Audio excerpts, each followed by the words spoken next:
series called Bad Advice.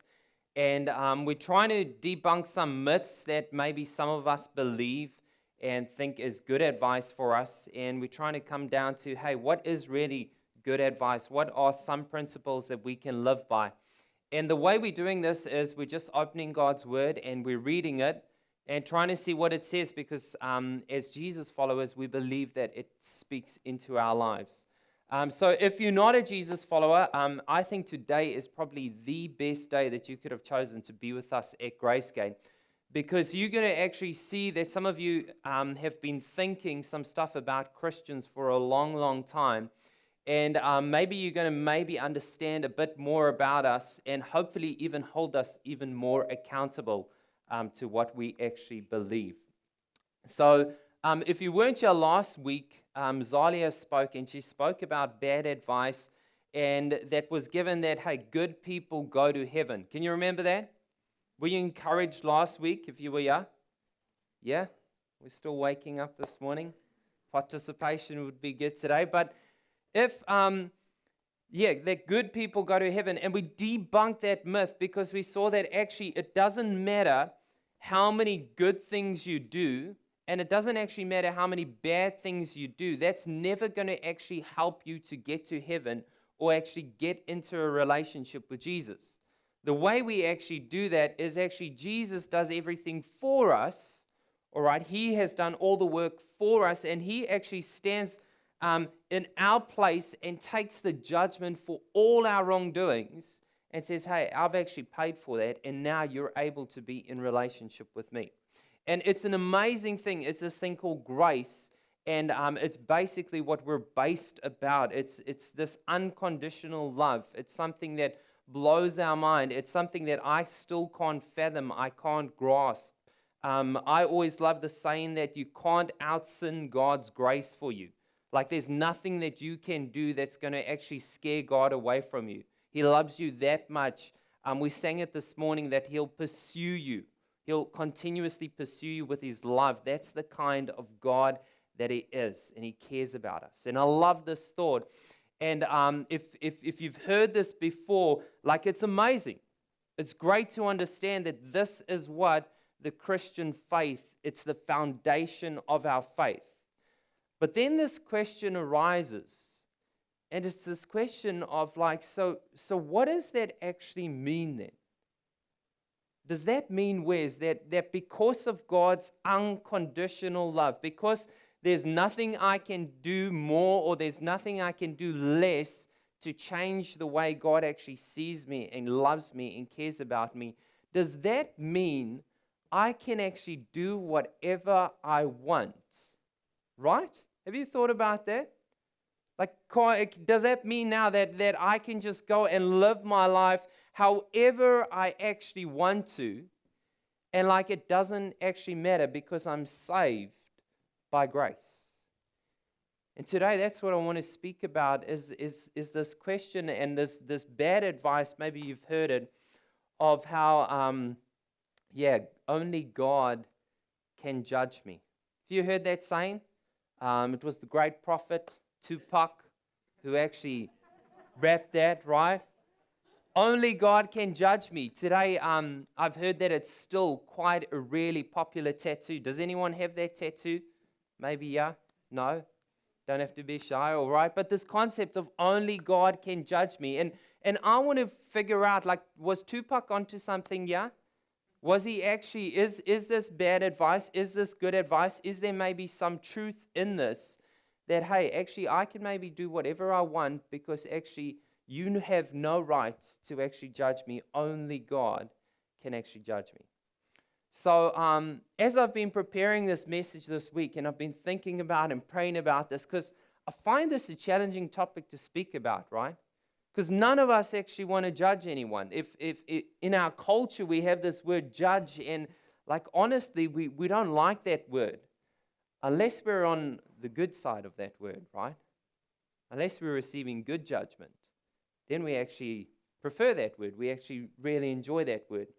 So today I want to try and take us on a journey and try and discover, what does this actually mean? And is there some truth in this, or Or who are we actually maybe supposed to judge? And from that, I want to start off with the word Christian.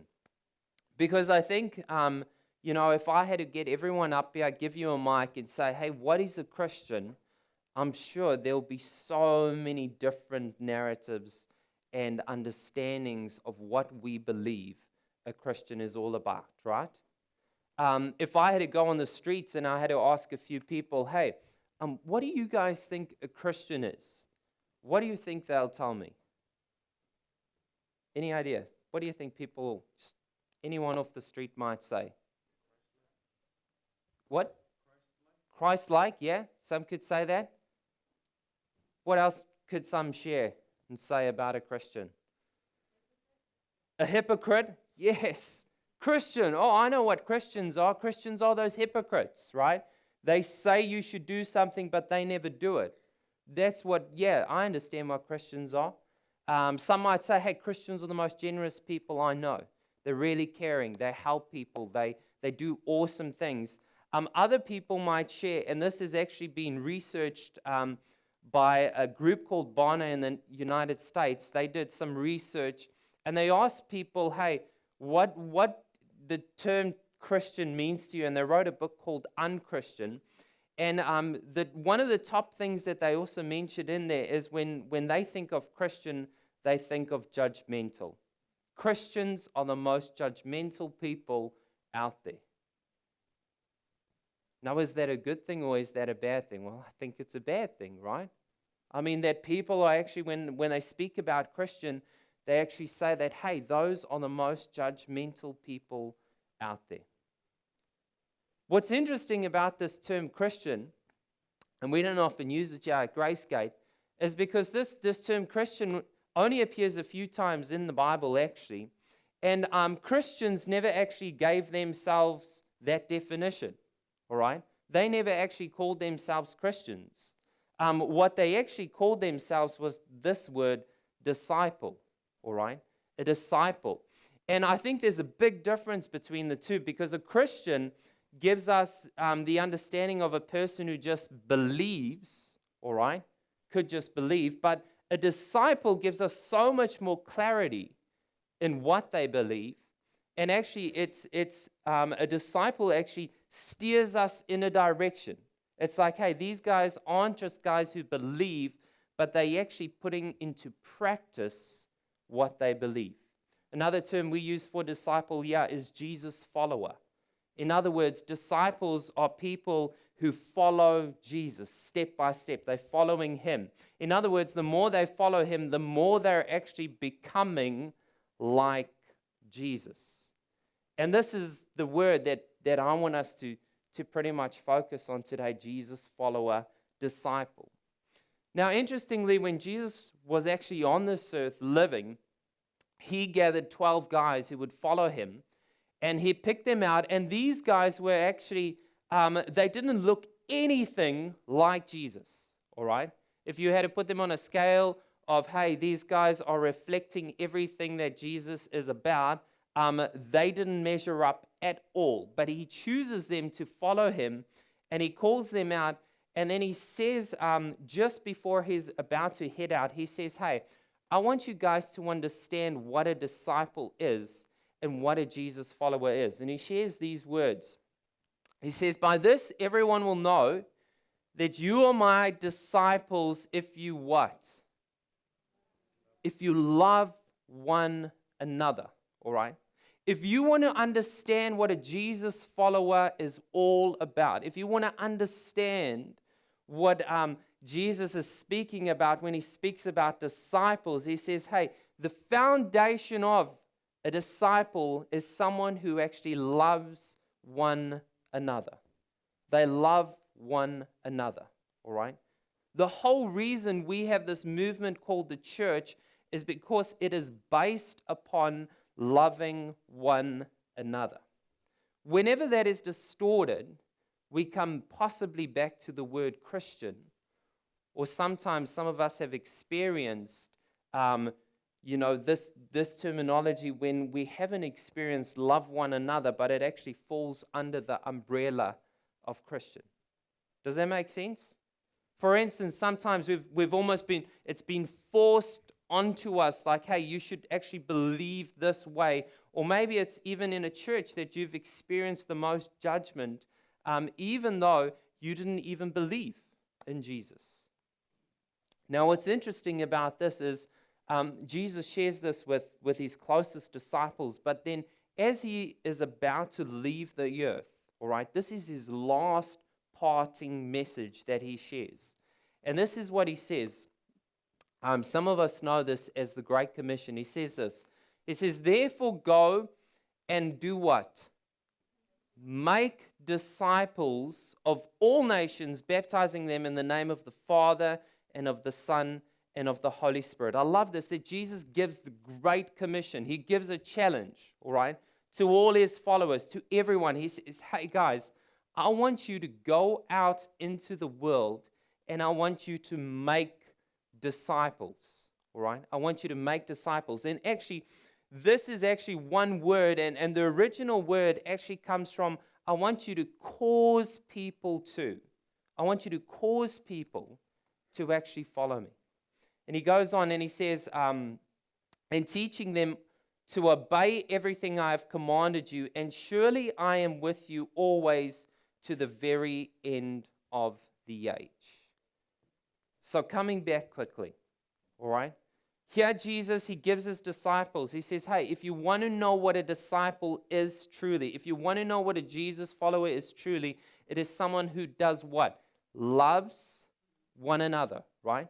Then he says, hey, I'm leaving now, and I'm leaving this earth, and I want you guys to go into the whole world and make disciples, all right?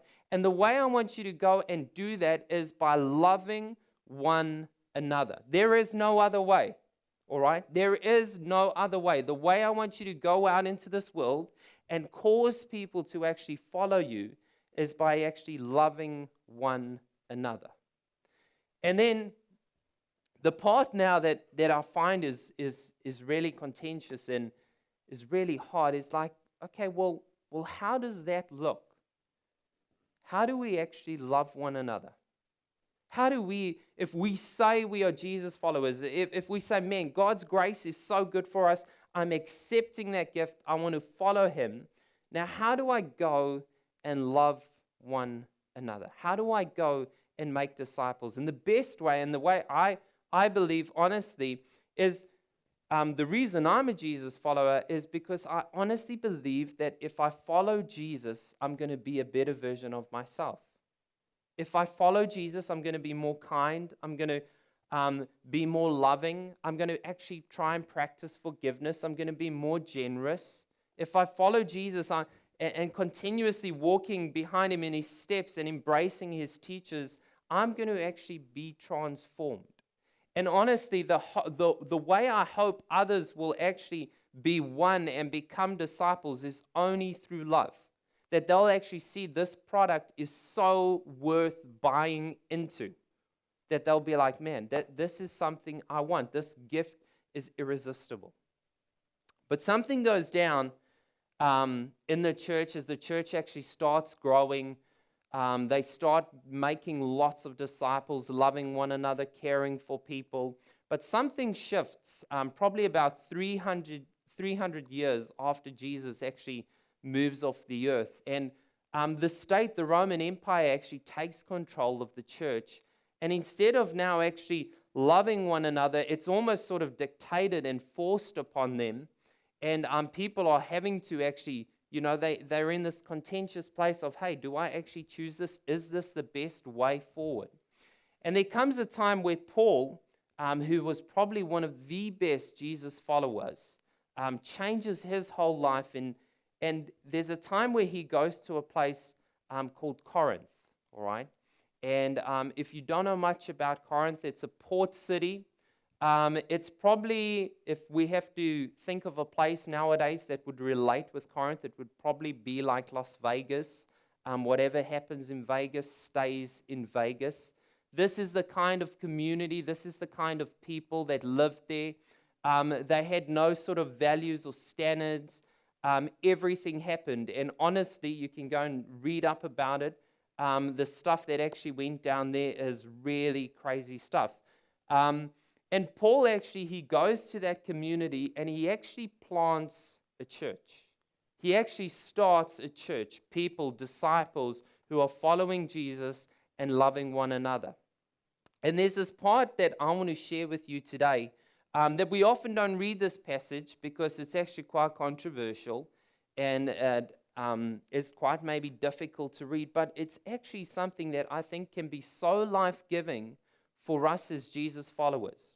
Now, if you're not a Jesus follower, all right, this doesn't apply to you at all, but now today you can actually understand maybe why we believe what we do. So Paul's writing, he wrote 4 different letters to this church in Corinth because he wasn't there. We only have 2 of those letters today. And this is the first letter that he wrote. There's something happening in this community, in this church. And when we think of this church, don't think of it as a massive church. It's probably only a group of probably about 50 people or less who are gathering together. And we're going to pick it up in 1 Corinthians chapter 5. And this is what it says. It says, "It is actually reported that there is sexual immorality among you, and of a kind that even pagans do not tolerate." Woohoo! Do you hear that? All right. Paul's writing to this church. He's saying, hey, stuff is happening in your church, all right, that even the pagans, even the heathens, even the people who don't believe in God are saying, hey, this is not okay. This is so dodgy. And if you go and read the context of Corinth, you're like, man, what is happening here that can be that bad? This is what he says then. He says, a man is sleeping with his father's wife. All right? Now, don't think that this guy is actually sleeping with his mom, because probably that's not the case here. All right?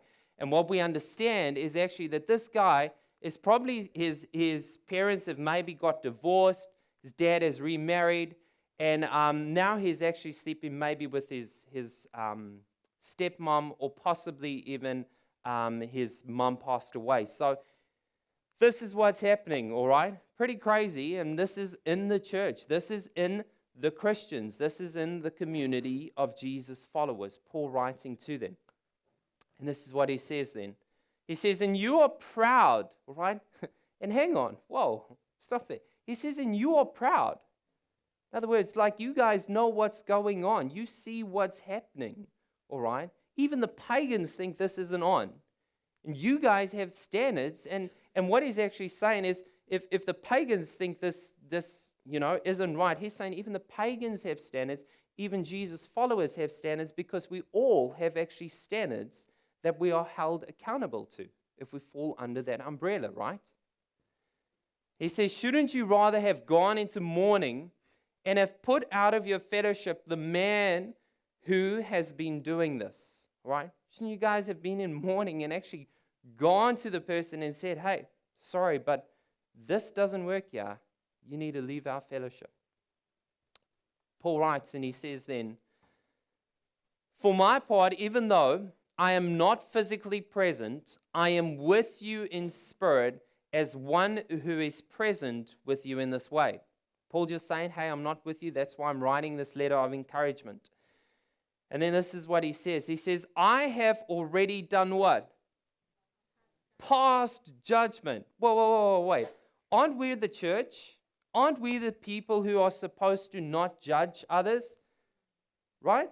Paul is writing this and he's saying, I have already passed judgment in the name of our Lord Jesus on the one who has been doing this.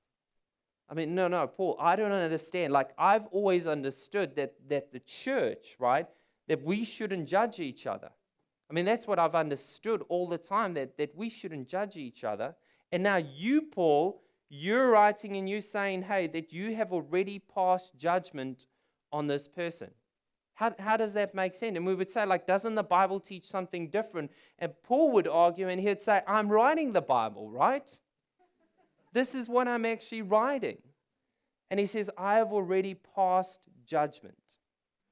What's interesting is some of us have fallen under this this impression that because of God's grace and His love for us, that that there is nothing that we need to do. We can't point out anyone else's failures or shortcomings because then we're judgmental, right? But yeah, Paul says, hey, someone's actually doing something wrong in this community, and we need to come to him, and we actually need to do something about it. And he tries and clears everything up so that we're not guessing. He tries to actually show us what is he actually saying. And this is what he says a few verses later on. He says this. He says, I wrote to you in my letter not to associate with sexually immoral people. All right? He's saying, hey, I don't want you to even associate with sexually immoral people. But listen carefully to what he says here. Not at all meaning the people of this world who are immoral or the greedy and swindlers or idolaters. In that case, you would have to leave this world. Right.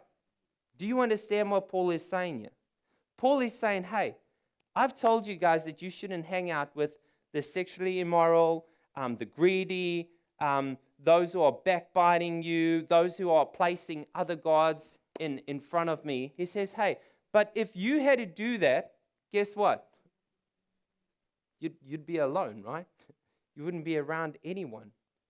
And then he goes on and he says this, but now I'm writing to you that you must not associate with anyone who claims to be a brother or a sister, but is sexually immoral or greedy. And the word your brother or sister, what he's actually referring to is actually someone who's part of our gathering, someone who is a Jesus follower, someone who is actually a Christian. What is Paul actually saying here? Paul's actually saying, I want you guys to actually hang out with the people who are greedy, who are sexually immoral, all the people who are backbiting, and who actually claim not to be in our community. In other words, and you will see now, the outsiders. But he says, hey, when it comes to the insiders, he says, hey, when it comes to the people who actually say they're Jesus followers, he says, hey, I don't know if you should be hanging out with them. To the point he goes on, and he even says further, an idolater, a slanderer, a drunkard, or swindler, do not even eat with such people. Wow. Look, these aren't my words. These are Paul's. What Paul is actually saying, and I'm sure everyone seated here today would agree actually, that, hey, I mean, this person, the reason he's coming over so strong, Paul's coming across so strong on this guy, and it's interesting that he's only speaking about the guy because where's the woman, right, in this situation? But what he's actually saying in this context is like, hey, if you fall under the umbrella, if you're saying that you're a Jesus follower and that you're all about loving others, and then you're going and doing this is not okay. This is not okay. If we go to the next slide, what he's actually saying is people living in the wrong direction. And I thought about this, hey, if you're claiming to be a Jesus follower, but you're moving in the wrong direction, hey, it is our duty, it is our love for you to actually guide you in the right direction. And this is what they were saying in this church community had to actually happen. That they'll go and that they'll actually speak to him and something will actually happen, that they can actually help him back in the right direction. I mean, wouldn't that be the loving thing to do? Wouldn't that be the most loving thing to do? That if we're actually see someone who's saying, hey, this is what I believe, this is what I'm claiming, but moving in the wrong direction, wouldn't we want to guide them in the right direction? I thought about this, and it's been going through my mind in so many different ways. I know most of you don't like my All Blacks metaphors or illustrations, but imagine this one, all right? Imagine I was chosen for the All Blacks, and I was on the team. Exciting day for me. And I get on the team, and I go around and I start playing soccer instead of rugby. What do you think is going to happen? What do you think is going to happen? Yeah, I see the fist there. You'll see like 50,000 fans just going down on me, right? They're going to give me judgment. And why? I like soccer. Why can't I play soccer? No, because that's not how it works. If you're in this category, if you're claiming you're a rugby player, if you're on the All Blacks team, then actually you're going to try and do your utmost best to actually play rugby. And that's the exact same context for us as Jesus followers. That, hey, because of this love, because of this grace that God has given us, now we're actually going to walk in it, and we're going to try our utmost best to live in those footsteps. He goes on and it ends like this. He says, what business is it of mine to judge those outside the church? I love this. What he's saying is the reason everyone calls Christians judgmental is because they're the ones judging everyone who's outside the church who haven't even said they believe in God or have those same standards, right? He says, what business is it of mine to judge those outside of the church? I have no business in judging those outside of the church. They don't fall under the umbrella. They are not part of the fellowship. They are not actually held to the same standards that we're held to if we're claiming we're Jesus followers. Back in the day when the movement actually started, the whole church, they didn't expect non-Jesus followers to behave like Jesus followers, right? It wasn't an expectation. So for us as a community, we can't have any expectation for anyone who isn't a non-Jesus follower in the context of our faith, in the context of the principles that Jesus teaches us. I mean, if we did that, that would be absurd, right? It's almost like having kids and saying, I'm not even going to explain that, yeah. I'm not, I don't have kids, but it would almost be like if I had kids and then actually I didn't even worry about my own kids' way of doing homework, but I always went and said, hey, your kid's not doing their homework. They need to do their homework. No, they got parents. You're in this home, in this family, we worry about our own kids. And then the other part of it would say they expected Jesus followers to behave like Jesus followers. That's what the church expected. If you were saying you're a Jesus follower, then you would behave like a Jesus follower. And he ends off and he says, are you not to judge those inside? To which I'm sure Paul would be shouting, yes. Everyone would be like, yes. And he says, God will judge those outside. Phew, this is hard, right? Paul is actually saying, hey, don't worry about those outside of the church. Don't worry about the unchurched. We have no place to actually hold them accountable. But those inside the church, those who are saying, hey, we're Jesus followers and we actually trying to make disciples, then actually we have a responsibility to hold each other accountable. And that would be the loving thing. If we got in the next slide, I wrote this word judge down because I thought, man, this word is probably the problem, right? None of us like this word judge. And if you think about it, all of us judge at various times in our life. If you've ever had a babysitter, guess what? Straight away, you judged, right? Hey, is this going to be a good fit? But this word judge, this has probably done so much damage, but actually the way that I see this word and the way I think Paul is actually describing this for the church is in a way that will always be rooted in foundation in love. It has to be in love. There's no use of actually the whole church actually calling out that guy and then actually abandoning him and doing actually nothing to actually help him. Judging has to actually take place in the context of, hey, I'm going to elevate you. I'm going to help you up. I see you walking in the wrong direction, but there's a better way that you can walk in. And I want to help you with it. I want to help you with it. I thought about Jesus, and he teaches this. And this is obviously another part that confuses us, and it confused me the whole week until I saw this. Because Jesus teaches on judging others in Matthew chapter 7. And one of the things he says, it's so simple. He says, do not judge. So that confused me. Do not judge. But then he says, do not judge, because in the same way you judge, you are going to be judged, right? And he says, what does it help if you walk around with a plank in your eye, all right? You walk around with a plank in your eye when someone else has sawdust in theirs, all right? What's the point of that? Reese, can I use you as an example? If you just stand there, this is Jesus' understanding. He says, hey, what's the use of you actually trying to call out some sawdust in your friend's eye when you got a plank in yours? And this is the problem. This is the problem as Christians, what we do all the time. That's why so many unchurched people don't believe in Jesus, because they're like, you guys are hypocrites. You guys have planks in your eyes and you're trying to actually pull out the sawdust in other people's eyes. But I love what Jesus says next, because in this passage in Matthew 7, he says, hey, what I really want you to do is I want you to sort out the plank in your eye first. All right?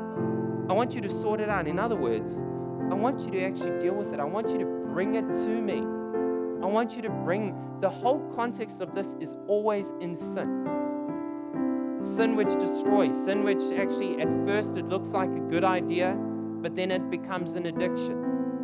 At first it fills a need and we think, hey, this is the best thing for us, but actually later we see that there's so many consequences to this. And what Jesus is actually saying is like, that's the whole point why I came close to you and I died for you. And I thought about this, like, the cool thing about this is when we actually deal with the plank in our own eye, right? If Reese was still standing there, as he is, all right?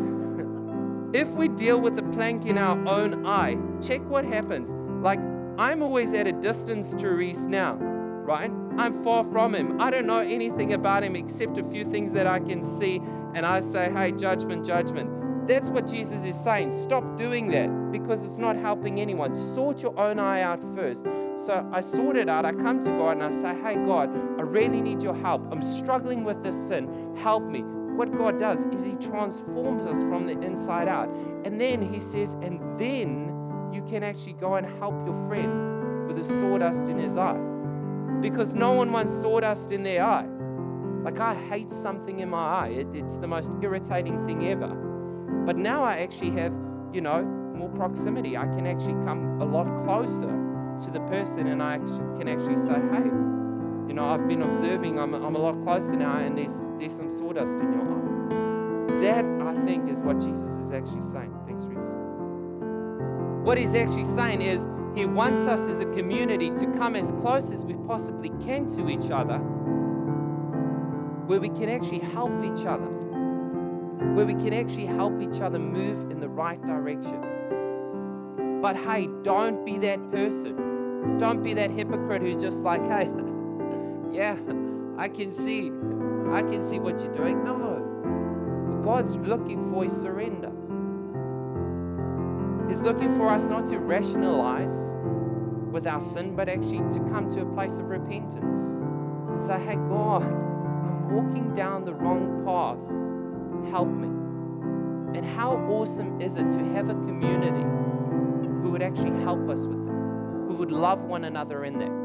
We're not going to hold anyone else accountable to what they do, but if you're a Jesus follower, man, you're saying one thing and you're doing another, and that's a hypocrite, and that's not good for you. It doesn't look good on you. Everyone sees that plank.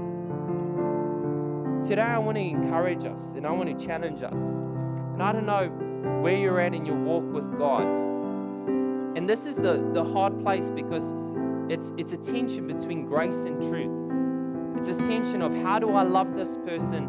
How do I show them that I accept them and I'm for them and I want to do everything for them? But how do I also live in this place where I can actually speak truth into their life? Where I can speak judgment that will uplift them, that will elevate them, that will move them forward. How can I manage that tension? And the best place to do that is just at Jesus' feet. The best place to do that is say, hey, actually, Jesus, come and live in my heart. Come and do something in me that I can't do by myself. I need your help. I mean, imagine if the world saw a community that was continuously being transformed by the way they love each other. And we took away that Christian, that identity of judgment. Like, man, actually, I've never seen a community like that. You know, when they're walking down the wrong path, they embrace that person, they come around that person, they speak truth into their life, they give grace. That's what God's asking for. I'm going to invite the worship team to come up, and we're going to sing this song, and maybe just say a prayer in your heart today as we sing this song. And maybe it's this, like maybe you know so much about grace, and God's actually calling you as a Jesus follower to speak a lot more truth. You're actually doing us a disfavor if you're not actually living that out. We're actually getting worse off if we're not living that out. So maybe God is actually speaking to you today to say, hey, actually, it's time. God, give me the grace. Give me the truth that I need for my own life. Help me with the plank in my own eye. And give me the courage and the wisdom actually to go and speak into other people's lives.